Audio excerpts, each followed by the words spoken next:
Massive, massive spoilers and a glass of water, sweetheart. My socks are on fire. This video is a follow-up to my 4.5-hour Twin Peaks explainer video and contains spoilers for all of Twin Peaks. If you have not seen the explainer yet, I invite you to enjoy that video before watching this one. Otherwise, you're not going to know what I'm talking about here. Links are provided. Meanwhile, You'd be surprised how much info I wasn't able to fit into 4.5 hours. The explainer was originally even longer, but it was getting out of control and I ended up having to cut it down to just the pieces that were most essential to making my case. Direct arguments against my thesis will be answered in a separate video, but for this one, I want to share some of the stuff I didn't cover, as well as clarify some of the more confusing points in my explainer and answer some questions many of you had after watching. In doing so, I'm hoping to provide even more evidence to support the conclusion I have drawn about David Lynch's goal with Twin Peaks. Take another look, Sonny. It's going to happen again. The two topics I was asked about most were Candy, one of the Mitchum brothers' ballerina trio, and Señorita Dido, the woman that hangs out with the fireman in his castle. And that's perfect, because they give me an opportunity to re-demonstrate methods that you can use to figure things out for yourself, just in case you have questions about something I don't cover in this video. So, what's the number one rule when decoding things in Twin Peaks? I mean it like it is, like it sounds. Just like Desmond does. Describe it as it is. Then, look at the description in the context of what we've been shown before. Let's do this with Candy. Who is Candy? She's one of these three women in pink dresses that follow the Mitchum brothers around. In half the scenes they're in, they don't do much except stand around acting as eye candy. Perhaps this is why her name is Candy.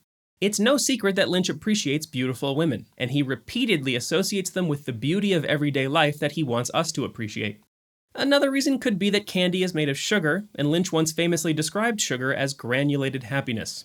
Yeah, I'm heavily into sugar. I call it granulated happiness.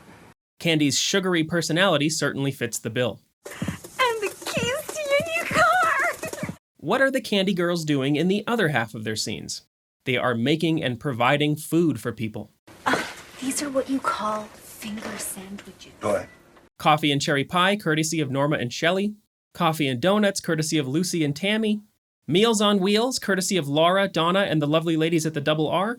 Lynch is using homemade food delivery by beautiful women to represent the love and wholesomeness of a family dinner, as opposed to the TV dinners and fast food that represent the fear and violence we enjoy while watching TV. The Candy Girls provide coffee, cherry pie, drinks, and homemade finger sandwiches for comfort. It's a good thing we made so many sandwiches.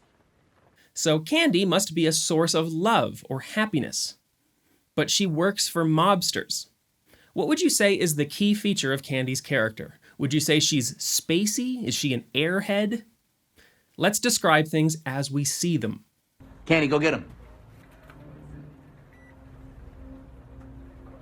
It's less that she's a dummy and more that they can't seem to get her attention. Candy. Candy! And once they have it, they can't seem to keep it. Candy? Candy, look at me. Candy is not paying attention to the Mitchums. We've already been able to conclude that if Agent Cooper represents the audience's detective minds engaging with Twin Peaks, then Mr. C is purposeful and active to represent the part of us that pays attention to evil and closure. And Dougie is empty and unresponsive to represent the part of us that isn't paying attention to love. In the same way, the Candy Girls are representatives of love and have no attention to pay to evil mobsters with blood on their hands. What kind of things does Candy pay attention to? She pays attention when there is food to deliver, or when there are gifts to distribute. And they don't need to get her attention for her to acknowledge their hearts of gold. You both have hearts of gold. They do. They really do. The things she's concerned with are the number of TV shows that are available nowadays in Sin City. There were cars everywhere. Or the air conditioning that's going to protect her from the heat and smog of modern TV. It's going to be hot and smoggy tomorrow. We are so lucky to have air conditioning cooling our casino. It's just like our dear director Cole. He needs technological assistance to hear the darkness of his own investigation, but he can hear the love no problem. Good Lord, I can hear you perfectly. Let's describe what's happening in Candy's famous fly swatting scene. What's she doing? She's trying to kill a bug. Where is the bug? It's in the air, and it's trying to crawl into Rodney's mouth. What does she use? A TV remote. Just like Twin Peaks, a source of love tries to use TV to kill the bug in the air and ends up hurting someone she loves. And she's inconsolable. Closure is harmful. Squeaky clean, crystal clear, easy to understand transparency is harmful. By the way, now that we understand that candy and sugar represent love, we can see that it is indeed about the bunny. Is it about the bunny? Something is missing and Hawk has to find it, right? Remember I said that what was missing was the love and wholesomeness that comes from knowing the darkness of Laura's mystery. I ate that bunny. You ate the evidence, Lucy? I know. Lucy tampered with the evidence in Laura's case when she tried to cure her gas by eating the chocolate bunny. Is that true, Hawk? Do you use chocolate as a remedy for gas? She had wind, and she tried to cure it by consuming love, which interrupted Laura's investigation. And now that Laura's gone, Twin Peaks is not about the bunny anymore. Or rather, it's about how it's not about the bunny anymore. It's not about the bunny. Right before this scene, Hawk puts a "Donut Disturb" sign on the door to hint that just like with Agent Desmond, most of David Lynch's symbols come in the form of a pun. Now, Senorita Dido. She's a little more difficult. For her, we'll do the same thing as before, but I want to show you the kinds of additional connections you can make with just a little bit of research. First, remember that the fireman is the spirit of balanced, cinematic storytelling. He and his senorita live in the black and white realm of balance, in a castle that resembles an old movie theater. If the Twin Peaks TV series is a literal representation of the medium of television, we should probably think of the fireman sequences as representing the medium of cinema. Second, Lynch often says that there are ideas for every creative medium, and the creative process is the translation of those ideas to the medium. I get ideas, and I fall in love with them, like I say, because of the idea and the way cinema can translate that idea. Or painting could translate. You get painting ideas, you get chair ideas, you get, photography ideas, music ideas, and then you just translate it. In the fireman's castle, we can see the many, many idea generators that power different creative mediums. There are two other special generators shown in the fireman's castle. There's one in front of the screen in his theater. This must be a generator full of ideas that are fueling the cinematic picture.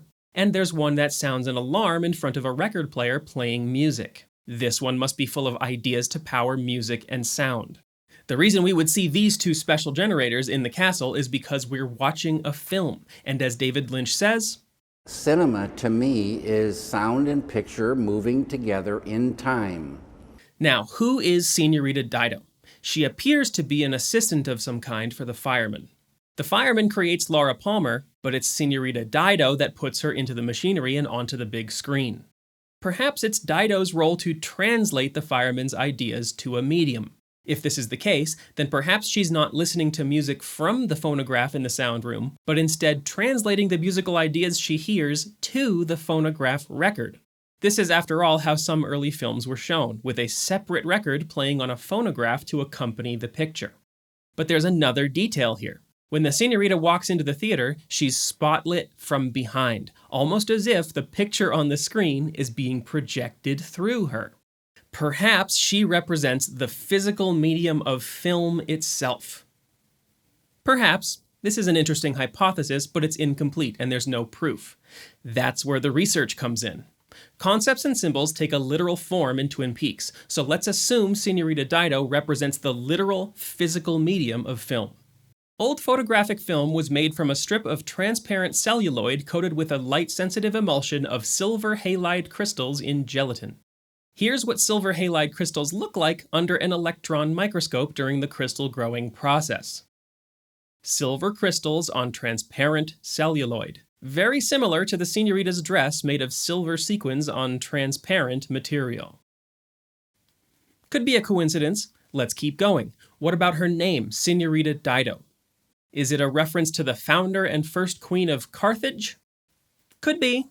I'm not so sure. Lynch likes to play games with words and pronunciation, like Judy and Jowday and Jowdai, so maybe we could try pronouncing her name another way. Senorita Ditto. Ditto is slang for copy, and it comes from a brand name of old carbon copy machines, often referred to as ditto machines. In a film's production, the actual film strip goes through several copies, from the original negative out of the camera to an interpositive where color effects and sound are applied, back to an internegative, from which final positive copies are created. We could also think of shooting a film as copying an image or a moment in time. The technical term for the ditto machine is a liquid or spirit duplicator. If spirit duplicator isn't a poetic description of the medium of film, I don't know what is. The fireman is the spirit of film, and Senorita Ditto is his spirit medium duplicator. He copies his ideas onto her, and she translates them to the screen. Interesting to think about, but still not as strong as it could be. Let's keep going. Cinema is sound and picture moving together in time. Early silent films were shown with some form of live music to accompany them. As technology progressed, films would be accompanied by sound from phonograph records, and then eventually, sound film was invented, where sound was printed directly onto a track on the film strip right next to the picture. My words that have been recorded on the soundtrack appear like this, as I am now speaking to you from the screen. Many of you perhaps never realize that voice and sound can actually be seen. This is called optical sound, and it's recorded to sound film and played back from sound film through the use of light, just like the picture. Since the photographic film is affected only by light, it is necessary to convert the sound waves to corresponding changes in light. The sound waves produced by my voice are transmitted through the air to the microphone, where these sound waves are converted to changes in an electric current. These variations in the electric current are then amplified and used to control the light falling on the photographic film. The light that falls upon the photographic film is in the form of a fine, bright line extending transversely of the direction in which the film moves. The part of the film on which the line of light falls is called the sound track. In the reproducing process, a variable density sound record is run past a narrow line of light from a fixed source. The photographic sound record is used to produce a varying beam of light. This varying beam of light falling on the photoelectric cell produces variations in the electric current, and the varying electrical current is then converted back into sound waves. This is all very interesting and technical, but what does it have to do with Senorita Ditto? Well, you need to know it because it explains a lot. The song that plays in the soundtrack when we're looking at Senorita Ditto in the sound room, called Slow 30s Room, was created by David Lynch and Dean Hurley using an instrument from the early 70s called an optigan, which is a kind of combination organ and sampler. All of the sound is produced through the use of an optical record, which employed the exact same optical sound technology used for film. A light shines through the waveform printed on a spinning, transparent record to reproduce the sound.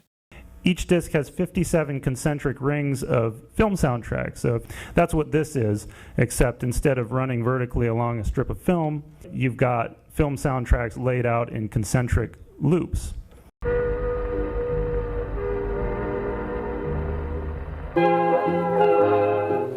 That's kind of a big clue right there, but let me show you the smoking gun.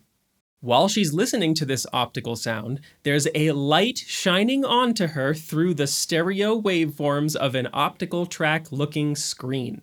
She's not just listening to this music, she's playing it back from her optical soundtrack. She is silver halide-covered sound film.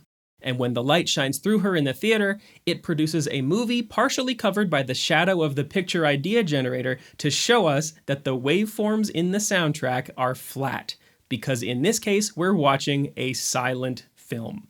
The fireman prints Laura Palmer onto her, and through her, Laura is projected onto the big screen. I rest my case. So hopefully these give you concentrated examples of the method you can use to decode things for yourself, and hopefully the hard evidence of the film meta in The Fireman's Castle has strengthened my argument for the TV meta that's happening in the show. Now, I know that some people who are still hesitant to accept the TV meta idea hold the opinion that this conclusion isn't broad enough, and I'm ignoring all of the other stuff that Twin Peaks is dealing with.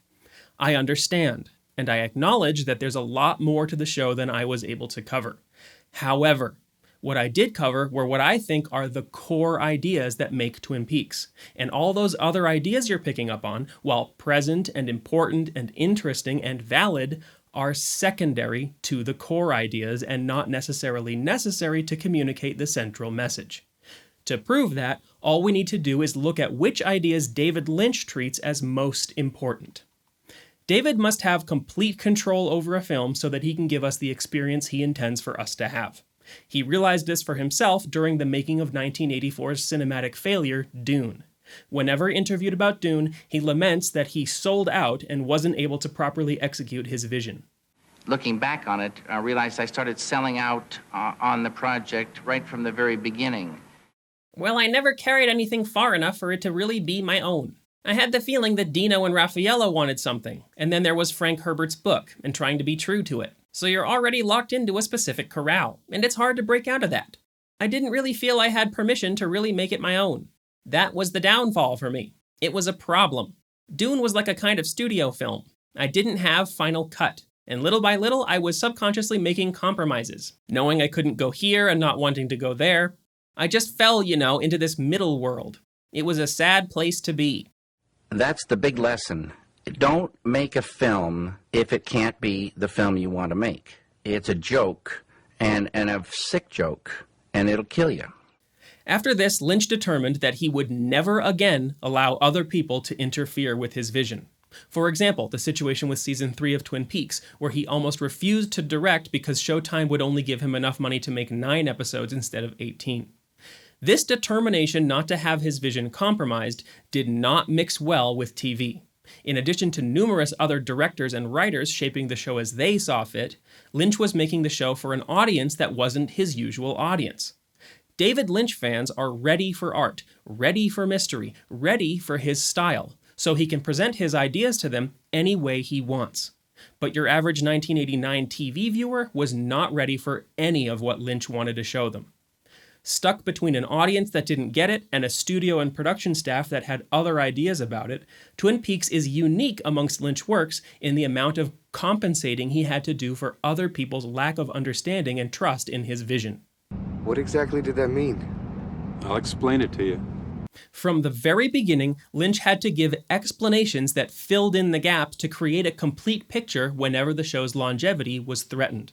Every time it looked like the mystery was going to be taken from him, he had to crank up the dial on the symbols and revelations to reassert control over the production and course-correct the audience so that Twin Peaks would not become the self-fulfilling prophecy that it became.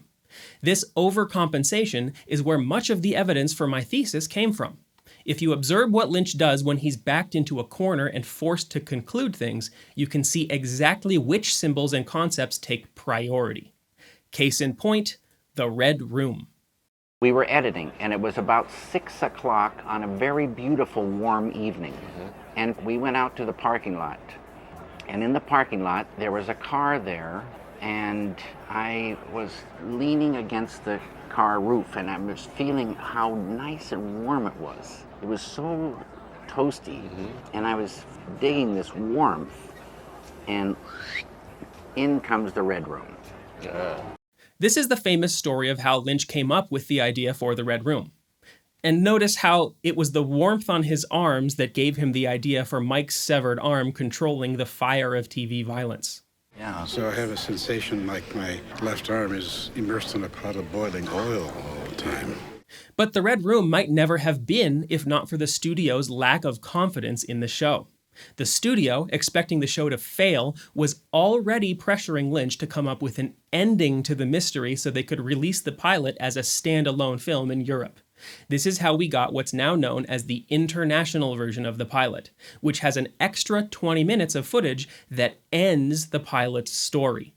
because of the European ending needed to be done. I didn't have any ideas, and I wasn't really, focused on that. It's just finishing the pilot. Right.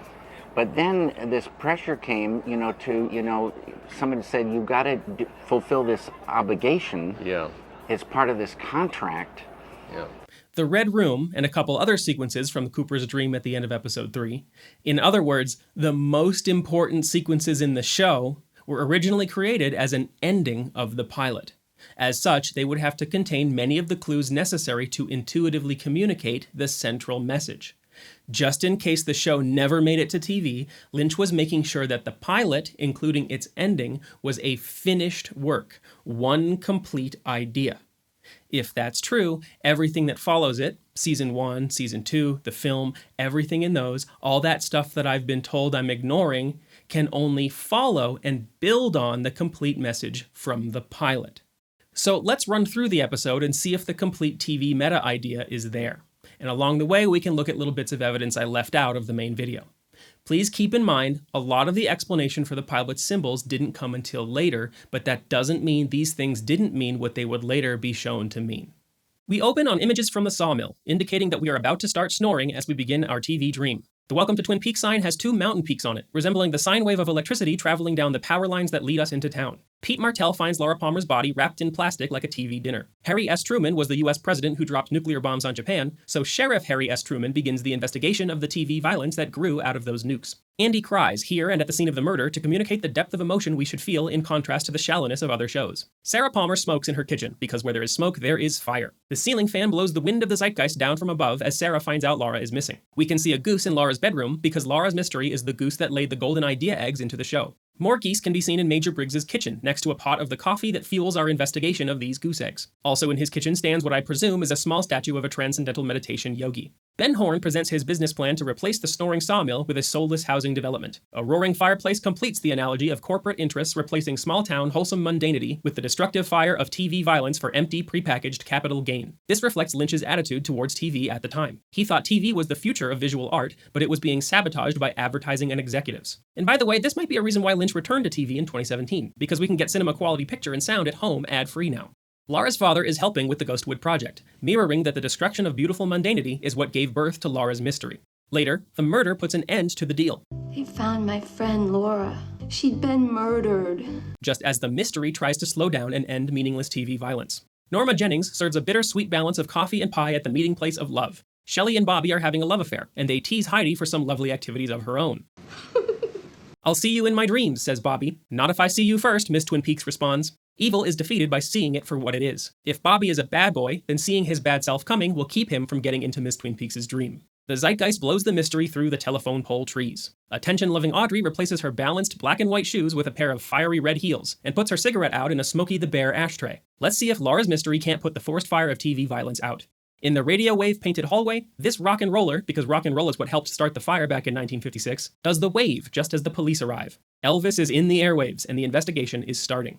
If you have a question, ask it. Think. David Lynch commands that we try to solve the mystery for ourselves above a picture of Abraham Lincoln, because Lincoln is on the penny, and the penny is made of copper, and copper is what the electrical fire travels through. As Laura and James hear of the murder, the mystery wind blows in the next scene. Bobby Briggs is our first suspect, so now's the time to bring the audience in to start investigating. Mr. Wolchuk, why don't you go ahead and make that announcement? Now's the time. And oh, how sad it will be, Lynch hopes. Ronette Pulaski wanders across the state line covered in cigarette burns, because where there's smoke, there's fire. Bob's fire has done serious damage to her mind, just as it damages the minds of TV viewers. The owner of the Golden Goose Egg gas station that fuels TV, representing David Lynch, is in love with Miss Twin Peaks, but is stuck in a loveless marriage to Negative Nadine, who has an eye patch and therefore can only see half of her situation. All the bad, none of the good. What's more, she lacks depth perception, like the viewers of shallow TV. She wants to hang drapes so she can shut out the light and continue living in darkness. Drapes? Drapes. Deputy Hawk finds the first big clue in Laura's mystery and wiggles it around in an unnatural way that causes it to reflect flashes of investigative light on our faces. As W.C. Fields would say, I'd rather be here than Philadelphia, Agent Cooper muses. The exact opposite of Twin Peaks, Philadelphia is the dark, chaotic, fear-filled city David Lynch says is his biggest inspiration.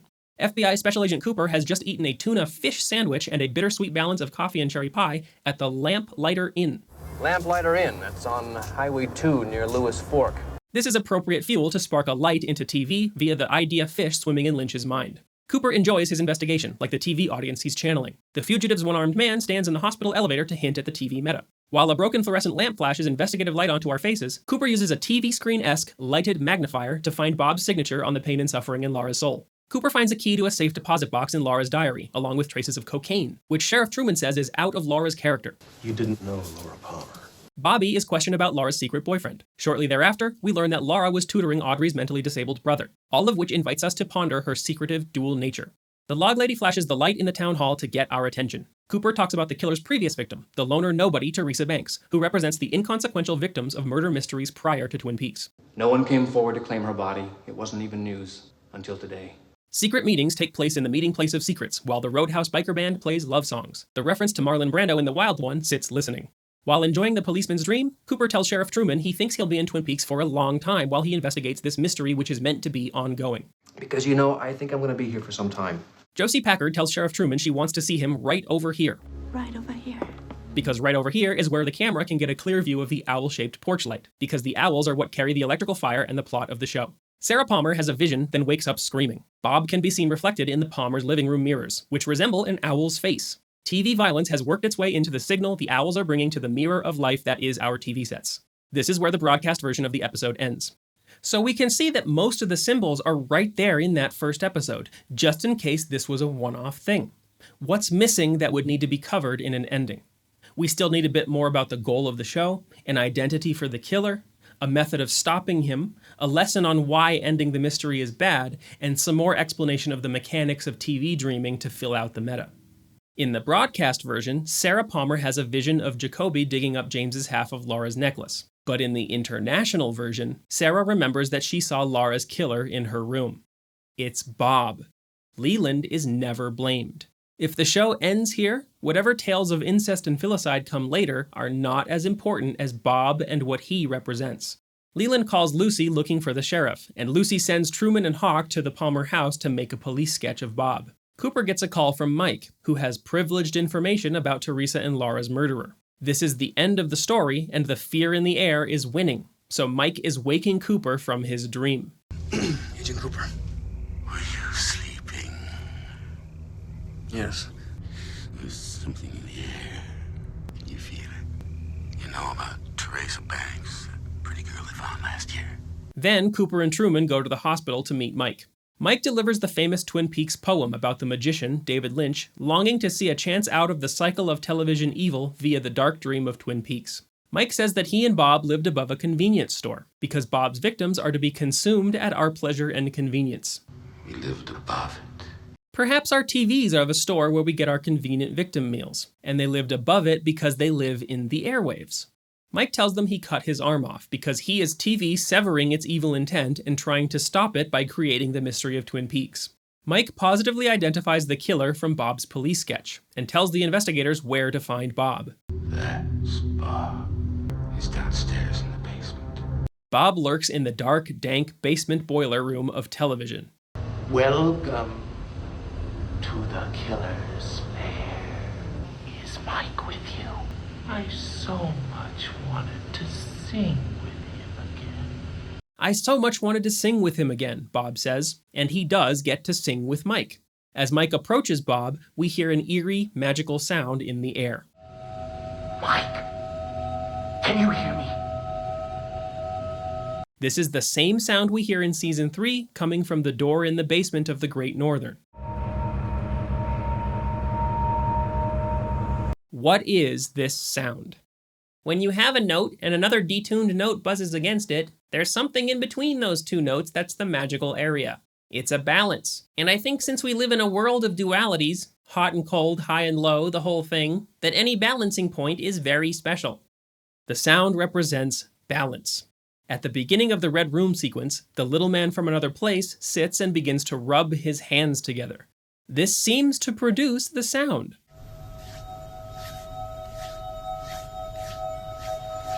Cooper looks to Laura Palmer, who touches her nose. Why? She wants us to look at our noses, because when we look at our noses, our eyes cross. And when they are crossed, we see our world split into two, and our nose is balanced between them. That's completely ridiculous, I can already hear you saying. But wait, if we look at the little man, the whole time he's rubbing his hands together and producing the sound, he's crossing his eyes. When Wyndham Earle is leading Annie into the lodge, as they step into the threshold between worlds, her eyes cross.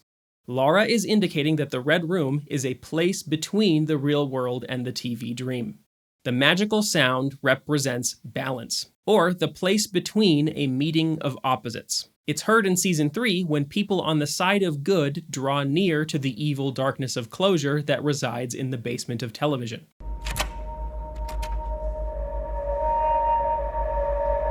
And the same happens in the pilot's ending. TV's goodness and TV's evil sing together as they are brought near to each other. Upon hearing the sound, Bob begins to recite a poem about balance. Heads up, tails up, running to your scallywag. Night falls, morning calls, catch you with my death bag. Bob lures us in and captures us with the promise of a violently good time. Bob tells Cooper and Truman about his signature on his victim's suffering. What were the letters going to spell? Robert. He says that he'll kill again. I will kill again. Mike runs in and shoots him dead to stop him from doing so. Look out! Then Mike begins to die himself. You got a nickel. It hurts something terrible. Why does Mike ask for a nickel? Season 3 gives us the answer. Hawk's coin is an early 20th century buffalo nickel, on which is depicted a portrait of a Native American chief. James Earl Fraser, the artist who designed the coin, stated that the portrait doesn't depict anyone specific. However, several people claimed that they were the model for the portrait, including 2 men by the name of Big Tree. Evidently, Mike is hoping that Laura's big mystery tree will save him. But that mystery was sacred, and it held the other ones. It was the tree, and the other ones were the branches. Yeah. But it doesn't. Mike's final words are, Bob, wait till it's your time. Bob, wait till it's your time. Even though Bob is already dead. In this, David Lynch's message is revealed. Bob's evil cannot be defeated through violence, only through light exposing it. The irony of this scene is that in ending Laura's mystery by revealing and then killing her murderer, Bob's true nature has won. The studio's forcing of the ending has caused Mike TV to fail in his mission, and the show is dead before it could even begin. The firelight from the candles gives way to darkness within our TV sets. Then, the famous dream sequence. 25 years later, Cooper sits in the Red Room. Why 25 years? If this is an ending, it indicates that the mystery could have gone on for that long, and this might make us wonder what had happened during that time that would lead up to this scene had the show not been cut short. The little man, Mike's severed arm, says, "Let's rock," to remind us that rock and roll on TV is part of what got us into this mess. Red curtains and the radio wave pattern on the floor indicate that this is the space between the real world and the TV dream. The shadow of the owl that carries the plot flies between 2 light stands, tracing the path the show might take as it travels along the power lines between telephone poles. The little man tells Cooper that Laura is his cousin. She's his parents' sibling's daughter. She's my mother's sister's girl. And just like Cousin Lil, Cousin Laura is full of secrets that were just spoiled through explanation. Laura says that sometimes her arms bend back. Now, later in the show, it's revealed that this is because she likes to be tied up when she's prostituting herself. Lynch uses backwards as an indicator of evil. For example, Lynch depicts the mother of all evil in Season 3 as having backwards arms. Evil Mr. C has a backwards soul fingerprint. People stuck in the cycle of evil, like those married to the Red Room or the woman yelling 911 in Season 3, all speak backwards. Laura is telling us about her dual nature. But if the show had ended here, none of that stuff would ever have been revealed. So what proof would there be that backwards arms represents Laura's duality? Perhaps some knowledge of Roman mythology can help. On the table next to Cooper sits a Saturn lamp. Saturn is the Roman god of time, so it makes sense that the lamp is the first thing we see after the 25 years later message. Standing behind Laura and the little man is a statue of Venus, the Roman goddess of love. Both of these, time and love, are very important to the message of Twin Peaks. And there's another invisible Roman god present in the Red Room. Janus, the god of duality, depicted as having two faces, one looking forward to the future and one looking backward to the past. Laura's arms bend both ways, forward when she's doing good and backward when she's doing evil. To confirm this association, Laura's doppelganger appears in the season 2 finale sitting on a chair with seats facing both forward and back. The good Laura strikes her famous meanwhile pose, which becomes her doppelganger in the seat that's facing forward. Her doppelganger then must move to the seat that's facing backward to match her dual nature before she can step out. Why, we're from the birds sing a freshly sung. In TV world, electricity sounds like birds chirping, and the owl and golden goose are two birds that bring the golden ideas down the power lines. And there's always music in the air. There's always a soundtrack in a TV show.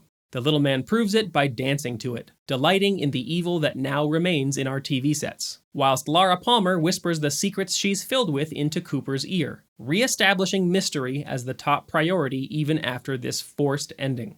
So we can see that even before the show made it to air, it was all right there. One complete idea about the medium of TV itself trying to fix its own shallow evil through the use of Laura Palmer's ongoing mystery, and then failing to do so when the studio forced closure. This idea takes priority, and any other themes that came later are important, but incidental and supportive of this central idea. The pilot is the only thing I'm particularly extremely proud of. There were great moments along the way. The second season sucked. The reason he's only proud of the pilot is because it's the only part of Twin Peaks that he had complete control over, and thus contains his complete message, untainted by the studio and the viewers. For me, he explains, the pilot, the original pilot, is Twin Peaks, and the return is Twin Peaks. Why not season 2? Well, what happens in television, I think, is there are different directors, different writers, and it's just the way things go. It drifts away. The return hopefully brought it back into a true world of Twin Peaks. So what David Lynch considers to be the true world of Twin Peaks pre-season 3 is the pilot, just the pilot. Other directors and other writers stepped in afterward to add their ideas and take the story in other directions. So even other Lynch-directed episodes and the film were subject to the story as it unfolded outside of Lynch's control. If Mark and I had been working together, it would have been different. But we weren't, so it was the way it was. I went to a couple of meetings with writers and things like that, but unless you're right there and you're hands-on, that's one of the frustrating things about TV. There are other directors, other writers, and other things that come in. It may be fine, but it's not what you would do. It's frustrating. Because the pilot was so successful, its ending was cut down to its most essential symbols, minus the more overt clues about the wrong way to defeat evil, and repurposed to be a dream sequence at the end of episode 3. Other themes then had a chance to grow as the show continued. But by the end of the first season, the audience and the studio were getting antsy for an answer, to the point where some questioned whether or not Lynch actually knew where it was all going. I was in an airport one time going through the baggage claim area, and a woman was talking to her friends, and I just heard as I went by, "I just hope they solve that murder soon. I'm getting sick of waiting." And it was Twin Peaks. I think a lot of people put pressure on ABC to get it solved because they felt they were being strung along. Fearing that his message was getting lost, David Lynch stepped back in to direct the first 2 episodes of season 2 in an attempt to steer things back in the right direction and show people the mistake they were making. He really starts laying it on thick to make sure we're getting it. Instead of getting closure at the end of the first season, the audience was left with a cliffhanger. Who shot Agent Cooper? This left the audience just as shocked and injured as the character that represented them. Cooper lies on his hotel room floor bleeding out when the Giant walks in. But rather than assisting Cooper and bringing some amount of closure to his and our predicament, he hangs up Cooper's phone to keep him from getting help and hold the audience in this state of urgent suspense. This is the way things should be in this show. Questions are more interesting than answers, and tension is more interesting than closure. The Giant has brought us some warm milk to put us back to sleep to dream the dark, ongoing dream of Twin Peaks for a new season. I heard about you. The old man gives Cooper a thumbs up. With this, Lynch highlights the contrast between the kooky coffee and cherry pie memes of the Twin Peaks craze with the show's dark, suspenseful intentions. Who the H cares about a thumbs up? There are more important things happening here. Later, Cooper muses about how interesting it is to be shot. All in all, a very interesting experience. Then, the giant tells us flat out exactly how to decode David Lynch's clues. Like Mike told us before, I mean it like it is, like it sounds. There's a man in a smiling bag. Without chemicals, he points. Leo locked inside Hungry Horse. Leo Johnson was locked in a jail in Hungry Horse, Montana. Lynch shows us that things that seem to be bizarre and mysterious actually have concrete explanations. Then he warns us of the danger of getting them. The giant takes Cooper's ring, which represents the golden circle of appetite for evil and satisfaction that leads to more. As long as the mysteries remain mysteries, we have a chance to break the cycle. But as soon as we get answers, we'll put the ring back on and continue to be married to evil. What do these things mean? Give me your ring. I will return it to you when you find these things to be true. We'll get it back and become remarried to TV's evil when we get answers. At One-Eye Jacks, Lynch proves to a doubtful audience that he knows exactly where the mystery is going. Ben and Audrey play out a mirrored version of Leland and Laura's relationship. Where good Leland wore Bob's evil mask to hide from Laura when he abused her, good Audrey wears a prostitute's evil mask to hide from her abusive father. Meanwhile, Jerry taunts Blackie for being a junkie in the main office. Why is he holding out on me? Who's holding out on who? Season 1 beat around the bush with the happenings at One-Eye Jacks. But here, Jerry is literally shining a light on his and Blackie's blackness with a balanced Buddha lamp. Mark Frost reports on the mysterious circumstances that burned part of the Packard sawmill to the ground, because with the demand for closure, the fire of consumable TV violence is threatening to consume the place of sawing logs. Over at the Palmer house, Leland Palmer sings us another big clue. There's dotes and nosy dotes and little lambsy divey, a kiddly divey too, wouldn't you? It's another lesson in how to interpret David Lynch's symbols. If something doesn't make sense, describing it in the right way may reveal the answer. Now, if the words sound queer and funny to your ear, a little bit jumbled and jivey, sing mares eat oats and does eat oats and little lambs eat ivy. But this clue is coming from Leland, possessed by Bob, so it's paired with a warning. A character getting scared so badly that their hair turns white is a popular storytelling trope. Leland's change of hair color coincides with a newfound peace with his daughter's death. Seeing it, I realized that I had turned a corner somehow. I physically felt as if a great weight had been lifted from my heart. This readiness to move on, this closure, is what feeds the fear in the air. Closure leads to fear, and fear brought on by closure is driving Leland over the edge. Leland goes back to Ben's office to show off his transformation from his dark-haired depression to light-haired lightheartedness. With closure, he's ready to go back to work trying to destroy the dream with the Ghostwood Project, and the three evildoers dance around with evil delight. While investigating the scene of Leo Johnson's shooting, Andy slapsticks himself in the face, revealing a key piece of evidence. The light of wholesome mundanity reveals the darkness under the surface. Leo's boots are Circle Brand because he is part of the golden circle of evil. But the exposure of this evil is how we are able to recognize and defeat it, and this insulates us from Bob's evil electrical fire. The Circle Brand logo is stamped into the soles of the boots. Rubber soles are a common way that electrical linemen insulate themselves from electric shock while they work. What? Yes. To cement in this seemingly stupid rubber sole idea, Mike, the character who represents TV trying to insulate us from evil, is a shoe salesman. He deals in souls, and he's trying to keep the evil out of the audience's souls by selling us insulation. The revelation of evil insulates us from evil. People who are seriously damaged by the evil of TV are missing their insulation and wind up shoeless. Soulless, like Leo in his catatonic state looking for his new shoes. Whose shoes? Or Ronette wandering shoeless after encountering Bob and going comatose. And in Season 3, the good Dale Cooper is auto-insulated from evil. So when he attempts to return to the evil that Twin Peaks has become, his souls don't make it back through. Consequently, Dougie is soulless. Dougie, did you forget something? Your shoes? The shoe thing is legit. It checks out. It's legit. We have to honor the claim. Back to Season 2. Donna is starting to get too deep in her quest for answers, and the darkness is rubbing off on her. Laura's sunglasses block out the light, and where there's smoke, there is fire. Then the log lady gives us the answer to the little man's riddle about gum coming back in style.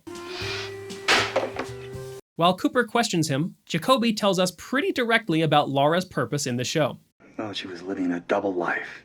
I don't know, she seemed to have reached a kind of peace with herself.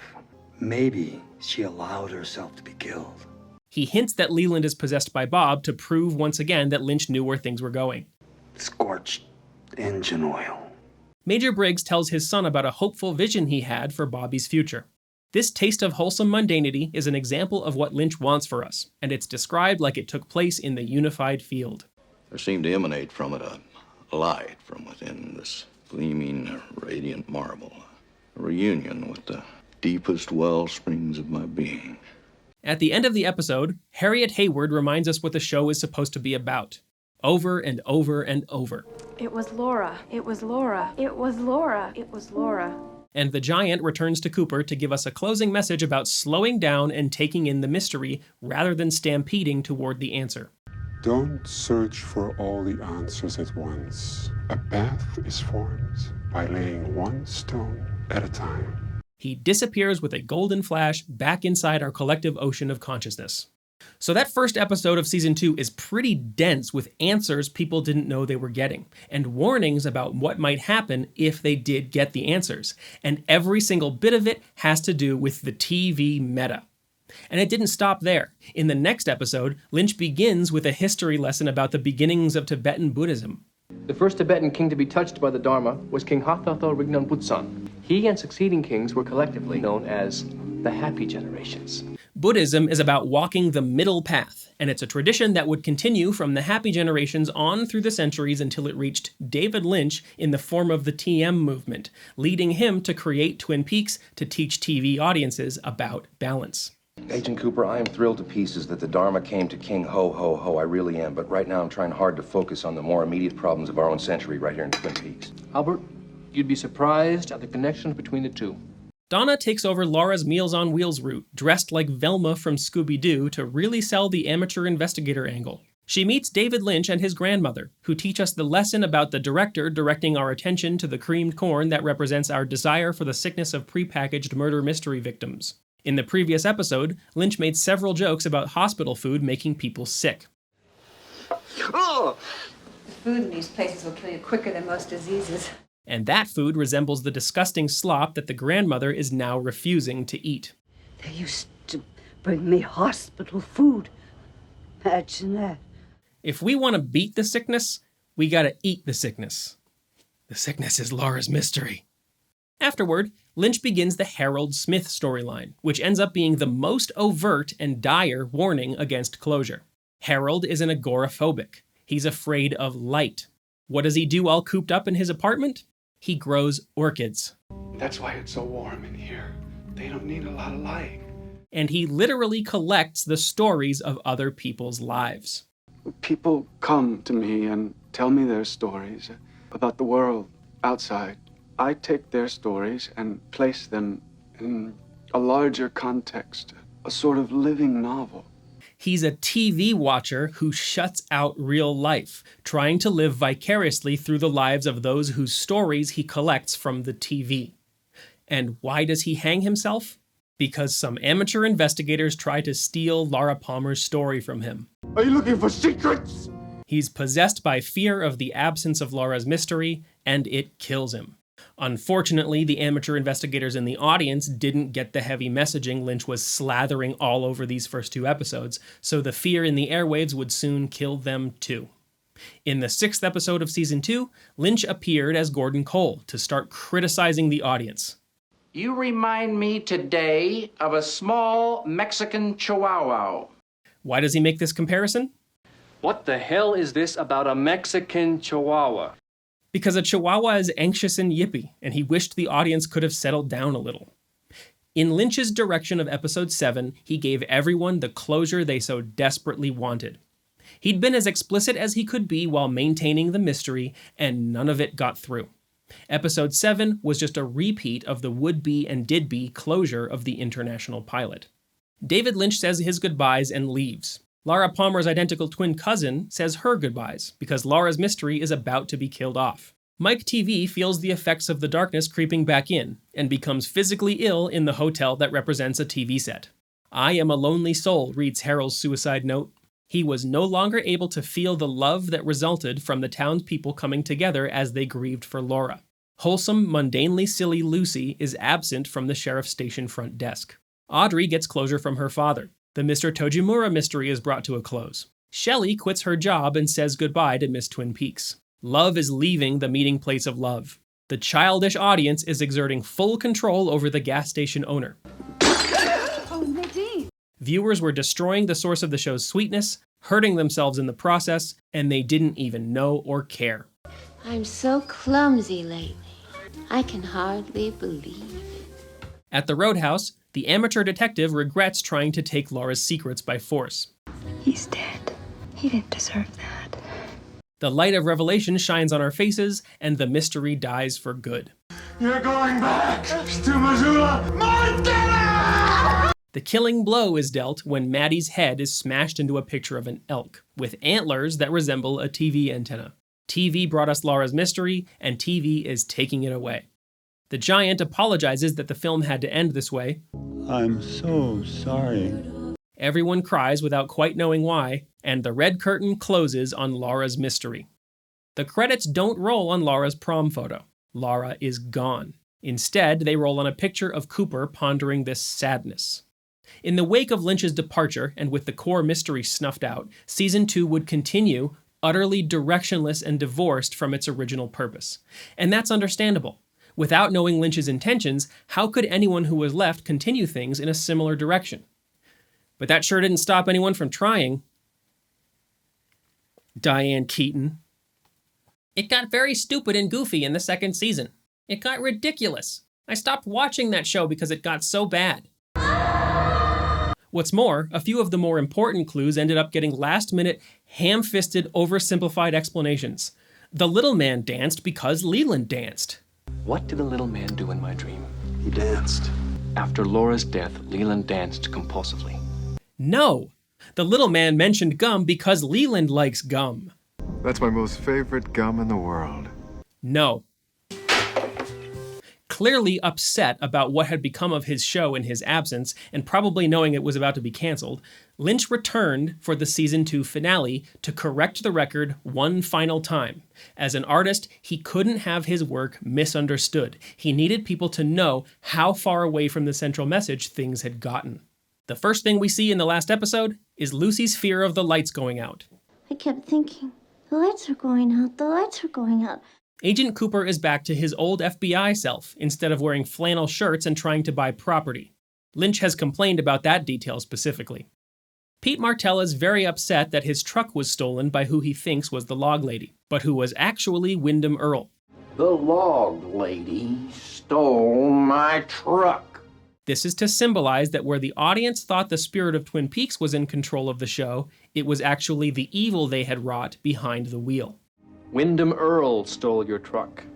Lynch uses the rest of the episode to demolish everything that Season 2 had built. He rights every wrong by wronging every right. Ed can't be with Miss Twin Peaks. He's stuck with Nadine.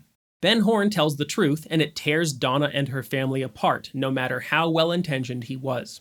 Audrey, no longer the audience's love interest, gets blown the H up, along with two old guys squabbling over a puzzle box key for whatever reason. And good riddance to all of them. Then we're back in the diner repeating one of the scenes from the first episode to signify that we've come full golden circle.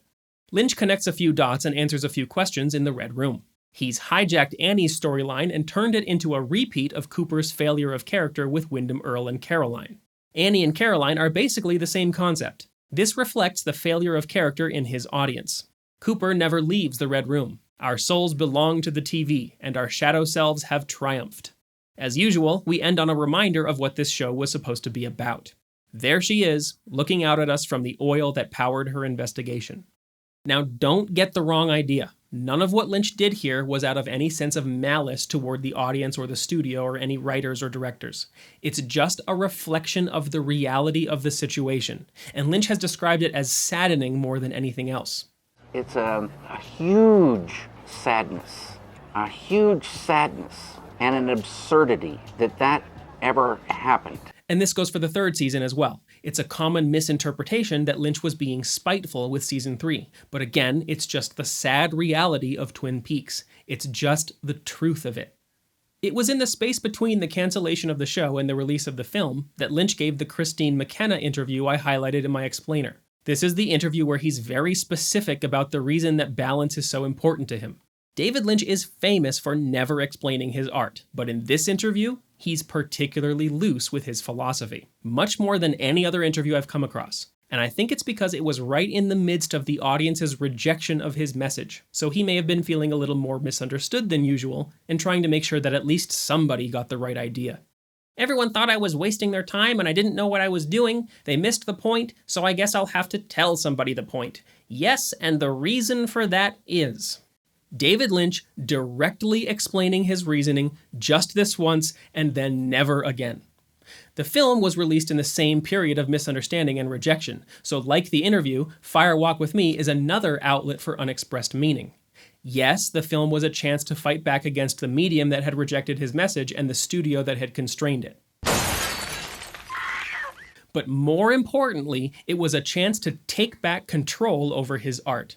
The film is a prequel because he was trying to stress the importance of Laura Palmer to his message, but also because it was a time period in the Twin Peaks universe before the pilot episode, before others had hijacked the plot. The little man's true identity as Mike's arm, the revelation that Bob serves the arm, Mike's participation in the murder of Laura Palmer, a more direct demonstration of Cooper's and the FBI in general's intuition connection with the audience, more explicit instructions on how to decode the symbolism, a better look behind the scenes of the lodge, a fuller understanding of the White Horse, the mechanics of how TV dreaming physically works, and an emotional exposition of the purpose of Laura's death. All of this was needed for clarification and was necessary for understanding, but was unexplored as of the season 2 finale. Thus, by the end of the film, the total artistic work of Twin Peaks is completed, and we have all the clues we need to solve the mystery. Not that anyone at the time would have realized that because nobody saw it, and the people that did hated it. I can't imagine the heartbreak Lynch must have felt at this extended and repeated rejection of his message and art. Nobody got it when the show was on, and nobody was going to get the answers that the film was giving, despite all he had done to explain himself without actually explaining himself. Crap. Now what? Luckily, a year after the film flopped, the first 2 seasons were rerun on the Bravo network, and this gave Lynch one final chance.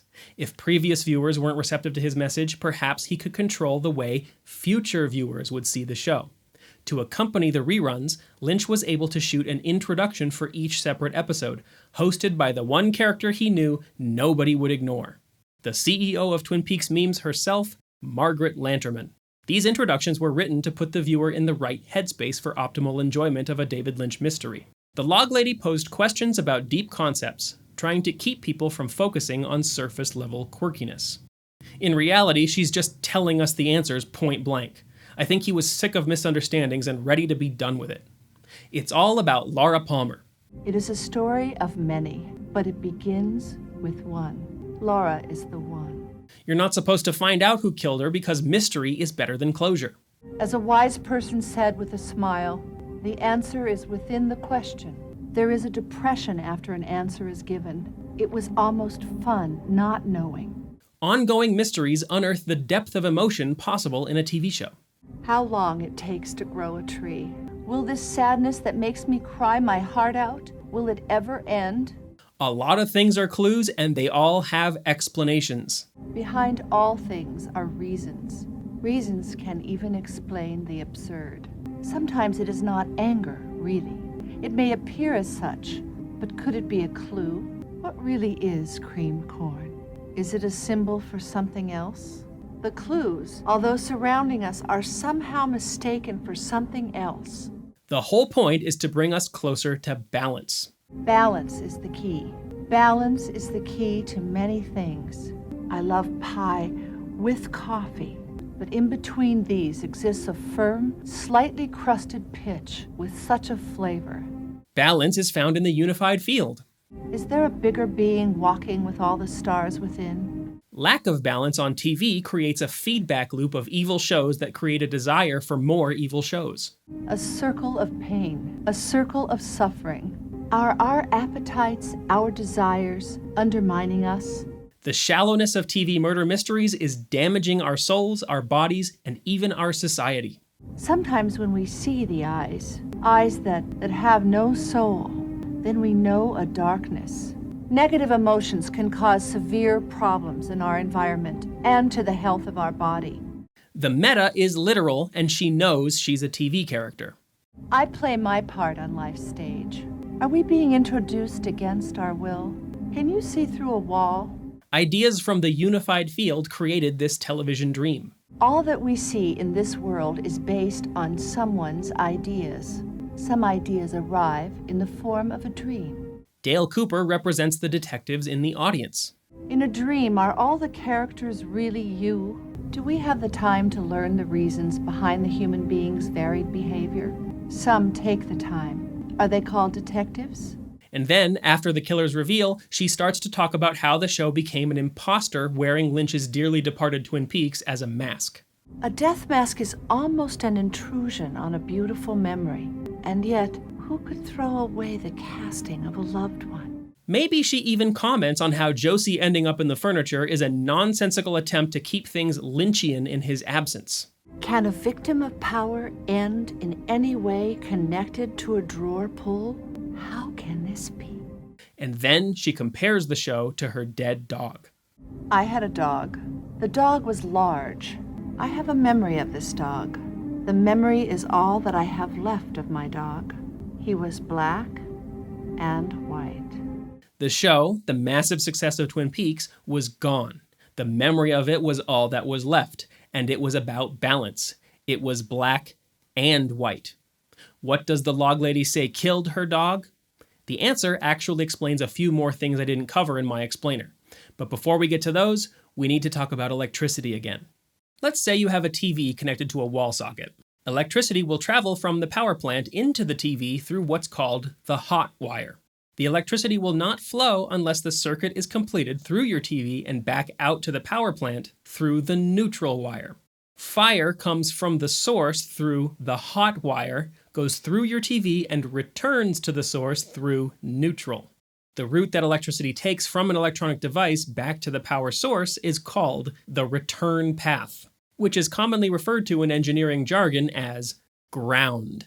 Electrical ground gets its name from the days of telegraphs, when the actual ground, the earth, was used as the ground in the circuit, and from the fact that electrical systems nowadays are connected to the ground to protect from lightning strikes and electrical wiring failures, because the earth is so large and so neutral in electrical charge that it's able to absorb a lot of current. This is called grounding, or earthing. Symbolically, ideas come from the unified field and power Twin Peaks, which should then ground us and give us a return path to the unified field, the neutral source of the ideas in learning about balance. And now back to the dog. What killed it? The dog ate so much earth it died. Its body went back to the earth. And what killed the show? It ran on too long for its audience and they demanded closure. The electricity in the TV circuit was grounded for too long. The dog ate so much earth, it died. We got it canceled and sent it back to non-existence. Its body went back to the neutral earth. Was that just pressure? Pressure. Yeah. But, you know, the pressure really, if you translate that pressure, is that a need to know. And that need to know is what draws, you in. Yeah. Anyway. This goes even further. Remember all those dirt mounds that Mike and Bob create? I said in the explainer that they were a symbol of the little man because of the legends about Spirit Mound, South Dakota. And that's still true, but not completely. The dirt mounds are ground. They mark a return path to neutral. Laura Palmer's murder trophy on one, the owl ring on another. Laura's mystery and the story of Twin Peaks are grounded paths we can use to return to the balanced unified field. Bob is upset about the dirt under Laura's spirit fingernail because it means she's grounded, both with the unified field and in the electrical circuit of television. Bob makes her wash her hands to cause her pain, pushing her towards negativity to upset the balance, and hopefully removing the ground, removing her connection to neutral, thus removing her from our TV sets, like Closure did, and depriving us of our grounded connection to neutrality. Remember the part in Season 3 where the boys from the police department go out to Jack Rabbit's palace looking for the entrance to the unified field? Before leaving Jack Rabbit's palace, put some soil from that area in your pocket. Before leaving Jack Rabbit's palace, before leaving the TV world to go to the unified field, they put soil in their pockets. They have to connect themselves to ground. They have to ground themselves to the return path to the unified field, and also stay grounded in the TV, and this creates for them a return path back to the TV world. Now let's return to this idea of the black and white dog representing the TV show. You know this drawing of a drawing David Lynch is drawing in Season 3? It's this weird little hybrid deer-dog creature with a hand reaching out to it. I would like to suggest that this is the Log Lady's dog. It's black and white. It's white with black spots, like a Dalmatian. Dalmatians are associated with firemen. Twin Peaks was trying to fight the fire until we killed the dog. This dog has electric antlers, kind of like antennae, and the creature looks a little bit menacing. The hand appears to be trying to pet this menacing dog. After Lynch is finished drawing it, he answers the door and sees Laura Palmer crying in the hallway. This could be a metaphor for letting sleeping dogs lie. The return brings the show, now possessed by evil, back to the airwaves like Frankenstein's monster. Petting this particular dog and bringing it back to life with electricity is dangerous and may hurt Laura's spirit. Thank you, Margaret Lanterman, for providing so many direct answers, even though I'm sure it killed David Lynch to write them.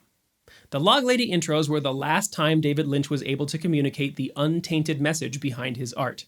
Even though he fought hard to maintain total control of the production of Season 3, what he was making wasn't really Twin Peaks, as the audience's desire for evil had hijacked the vehicle.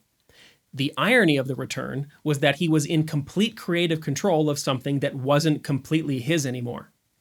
And yet he was still able to communicate his message from the opposite perspective. With our new understanding of electricity requiring a return path, we can see that Twin Peaks began from nothing, non-existent ideas in the neutral unified field.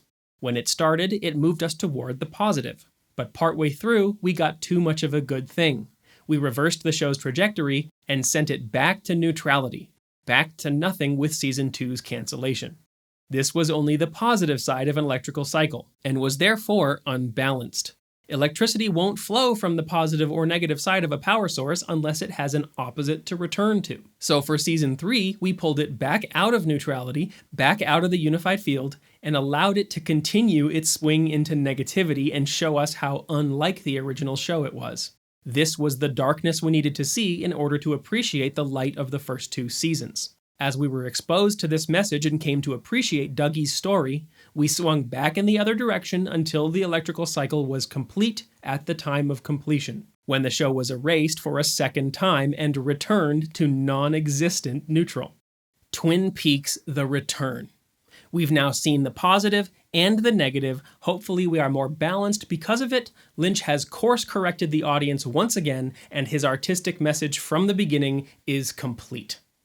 So then why does the ending seem so awful? Well, this is a good opportunity to talk about the Season 3 finale again, because there's still a little bit of confusion about it. And I think that's because people are getting caught up in the particulars of the series' timeline and looking at it in too much of a science fiction way. The internet loves a timeline. Before that, let me answer another relevant question that keeps popping up. What's going on with Ed's reflection in the window when he's sitting in the gas station eating soup?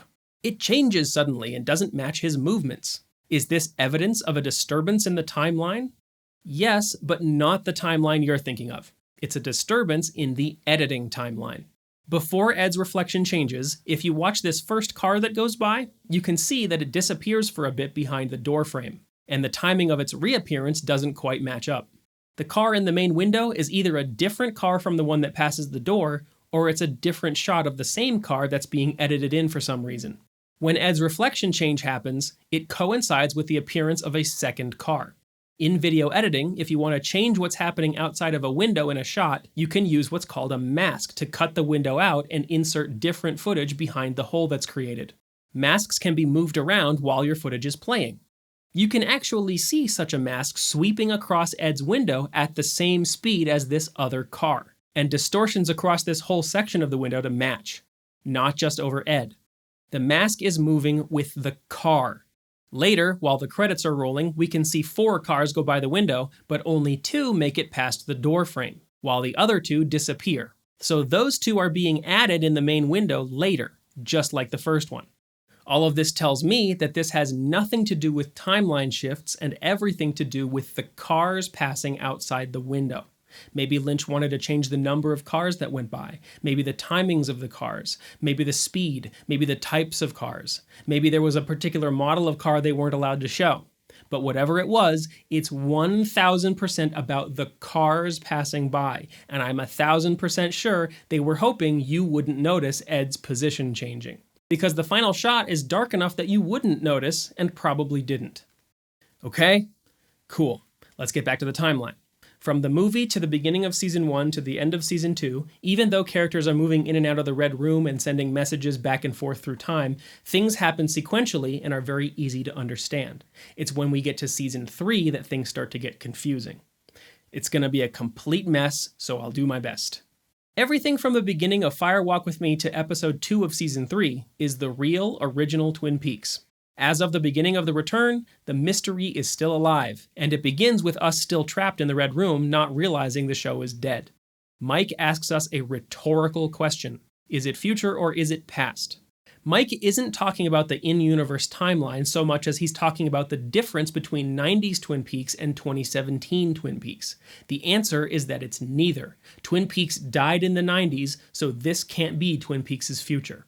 Laura, representing what little of the original show is left, gives us our last chance to leave before we get closure. If we turn the show off now, we have successfully left the original show alone with the mystery intact, and everything is as it was. If we keep watching, we're choosing to stay married to the TV. So Cooper stays in the Red Room to watch the show as it exists without Laura, who gets sucked out as we look the other way to enjoy Season 3. Bzzz! The scene appears to start over. Mike asks his rhetorical question again, but this time there's no Laura. This is to illustrate that we have now left what was left of the original show and begun the Tulpa show, the Laura-less imitation Twin Peaks we created from our rotten egg minds. We stay in the Red Room, married to TV, while we dream the fake Twin Peaks that is Season 3. The evidence for that is this shot of Cooper still in the Red Room superimposed on the climax. He's still in there the whole season. The confusing part of that is that it's all still really happening. In terms of the sequential recording and editing and watching of the show, it's part of the experience, and a dream within a dream is still part of the dream. Even though we're making it all up, the consequences of it are real, and that makes it real. I'll repeat that. Events that happen after Laura is sucked out aren't the real Twin Peaks, but they appear in the TV show, and their consequences are real, and therefore the events are real. The timeline continues through the dream within a dream. That's weird, but it's the only way I can explain it. At the beginning of the Tulpa dream, we are told the reason this season is happening. If we want to stop being married to the TV, evil Mr. C will have to come back in. What does that mean? It means we have to face the darkness we created head on. We need to see it within ourselves and acknowledge it instead of trying to ignore it so that we can see the source of our problems, bring the darkness under control, and refocus it in the name of good, like the FBI uses violence in the name of good. This is an idea from Jungian psychology called integration of the shadow, and that's certainly what Mark Frost was going for in the show's writing. From Lynch's point of view, it means we need to let the darkness of Twin Peaks come back into our TVs through this Tulpa Twin Peaks so that we can see it for what it is and compare it to the light of the original, real show, and this will return us to balance. Both of these are pretty much the same thing. So, to integrate our shadow, we must watch our dream play out until we get closure. To prove that this is our darkness coming back into ourselves, the Cooper face superimposed on our closure scene is from the scene where Cooper is being told he must integrate his shadow. But a return to balance is a return to the unified field, to non-existence, to zero. The negative closure of Season 3 cancels out the positive mystery of Season 1 and 2. To illustrate this return to non-existence, Laura's mystery is brought to the present for closure, and this erases her past. just as an answer erases a mystery. So now, Laura's mystery never happened, and the closure never happened. As of the end of episode 17, 90s Twin Peaks and season 3 never happened. Both are returned to non-existence in the unified field. Twin Peaks, The Return. So where does that leave us? Bzz. Our dream of closure is over, and we go back to the original Cooper from the real show who was just sitting in the Red Room the whole time. Except now he must face the real consequences of dreaming season 3 and wiping out the past. All that's left is the present, and the show's timeline up to this point remains a memory. None of it exists anymore except in our memories. A copy of the audience is left permanently in the story of season 3. Remember, Cooper has to be in a dream to represent us, or else it's not part of the show. We remember watching season 3, so the self that watched and enjoyed it stays there in our memories with the rest of the show. But that was a version of us that was unbalanced.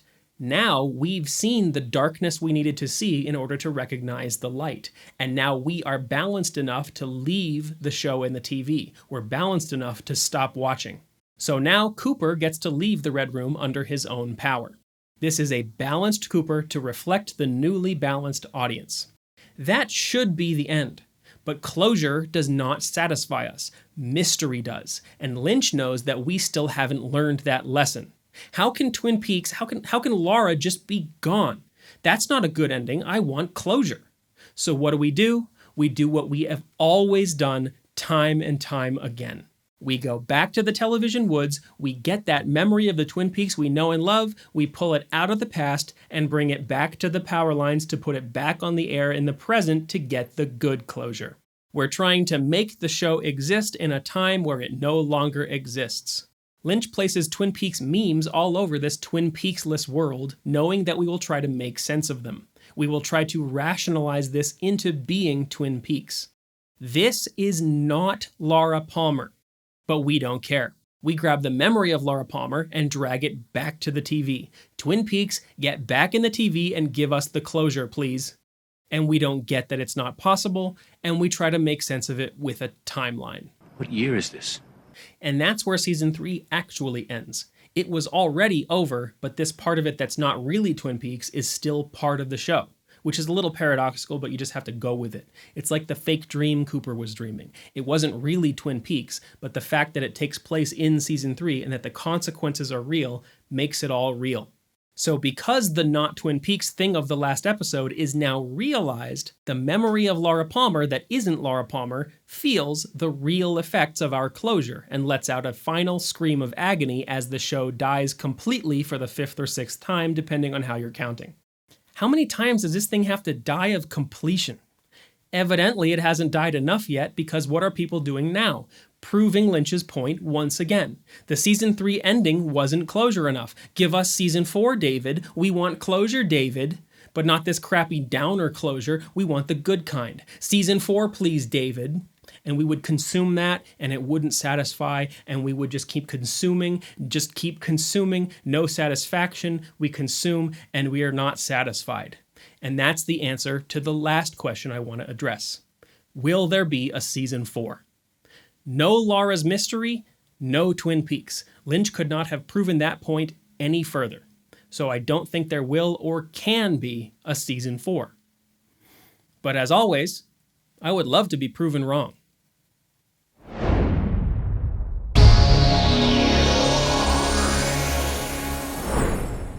For more Twin Perfect, press the subscribe button. To support us, use the Patreon link. Consider leaving a like and a comment. It helps the channel ever so much. Thanks.